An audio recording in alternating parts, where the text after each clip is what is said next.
Alors, nous allons donc voir les procédures d'alerte, en ce cas-là pour la SA, mais c'est globalement pareil pour les autres sociétés.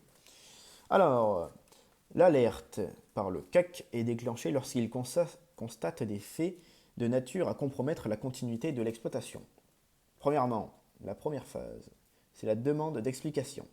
Le CAC informe le président du conseil d'administration par LRAR et il doit répondre pour proposer des solutions sous 15 jours. Deuxième phase, si la réponse est insuffisante ou absente, le CAC demande de délibérer un conseil d'administration. Par la suite, un rapport sera rédigé au tribunal de commerce par le CAC. Troisième phase, l'Assemblée générale. Si les difficultés persistent, le CAC invite le dirigeant ou président du conseil d'administration à convoquer une AGE pour que les actionnaires se prononcent. Si le dirigeant refuse, le CAC peut convoquer l'Assemblée générale lui-même. Quatrième phase, l'information du tribunal. Si malgré l'Assemblée générale extraordinaire, les décisions prises sont jugées insuffisantes par le CAC, alors il informera le président du tribunal de commerce de l'échec de la procédure. Du coup, la convocation du président du conseil d'administration ou du directeur général par le tribunal de commerce.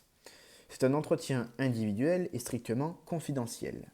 Cela permet de faire le point sur la situation financière réelle de la société et de s'assurer que le dirigeant prend les mesures nécessaires. Attention, ce n'est pas une sanction ou un procès.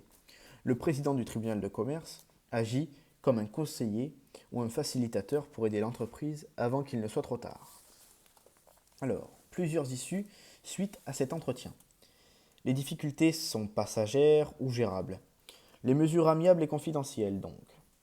Le mandataire ad hoc, comme vu ultérieurement. Le président nomme un tiers indépendant pour aider le dirigeant à négocier en toute confidentialité des délais de paiement avec ses principaux créanciers, banques, fournisseurs. Attention, elle ne doit pas être en cessation de paiement. Et elle n'est pas à l'abri de poursuites judiciaires de ses créanciers. Nous allons voir plus tard comment cela se passe. Et après, il y a la conciliation. Une procédure similaire mais encadrée dans le temps, 5 mois maximum. C'est la limite légale. En plus d'être protégés juridiquement, c'est-à-dire que les créanciers ne pourront pas attaquer pénalement la société. Deux conditions, alors avoir une difficulté juridique, économique, financière et ne pas être en cessation de paiement depuis plus de 45 jours. Donc voilà, pour la conciliation, nous pouvons être en cessation de paiement. Et oui, donc si nous sommes à plus de 45 jours de cessation de paiement, nous passons directement en redressement judiciaire. Et là, c'est pas drôle. Alors, pas de poursuite en justice individuelle si le créancier ne respecte pas cette condition. Le président du tribunal de commerce peut, à la demande de la SA, échelonner le paiement des sommes. C'est-à-dire que s'il ne respecte pas cette obligation de ne pas poursuivre en justice la SA, le juge du tribunal de commerce peut le pénaliser.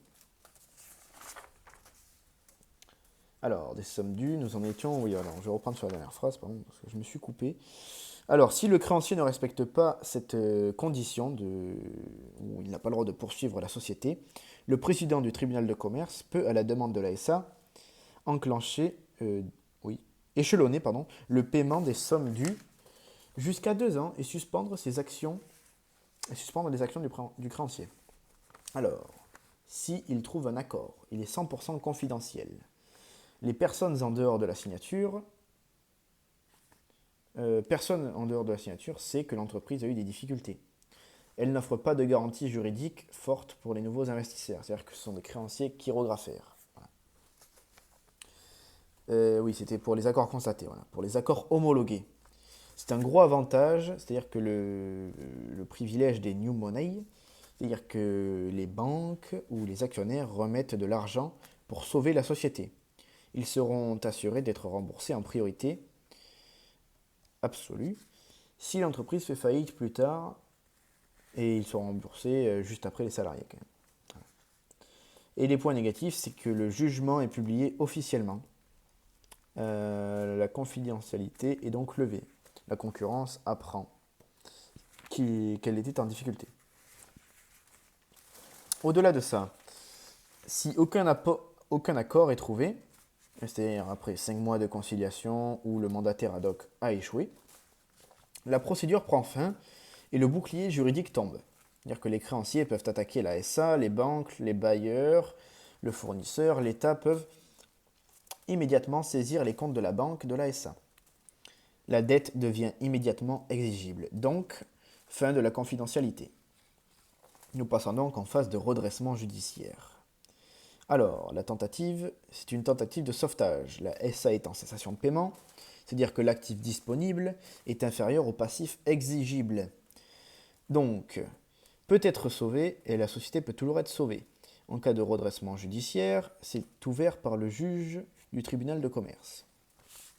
Alors, premièrement, c'est une période d'observation de 6 à 18 mois. L'activité de la SA va donc continuer. Un administrateur judiciaire est nommé pour analyser la situation de l'entreprise.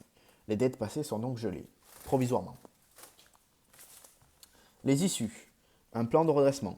La SA continue son activité et rembourse ses dettes sur un plan étalé, sur un maximum de 10 ans.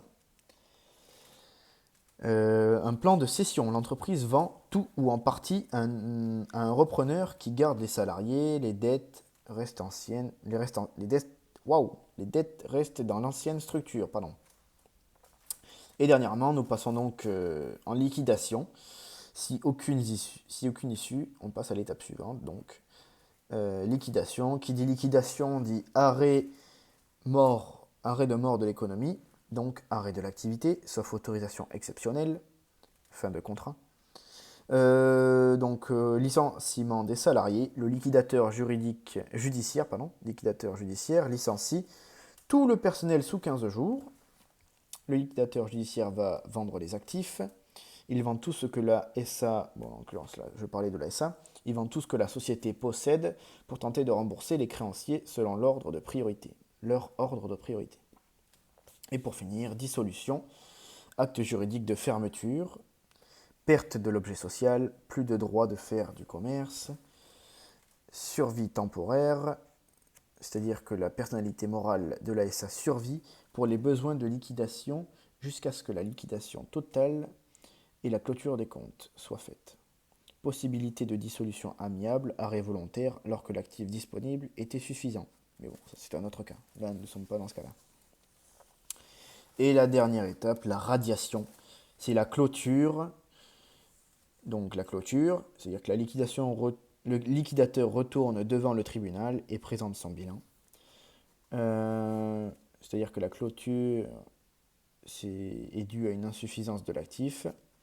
Et la radiation du RCS, le greffe du tribunal de commerce radie la SA du RCS. Merci, c'est fini.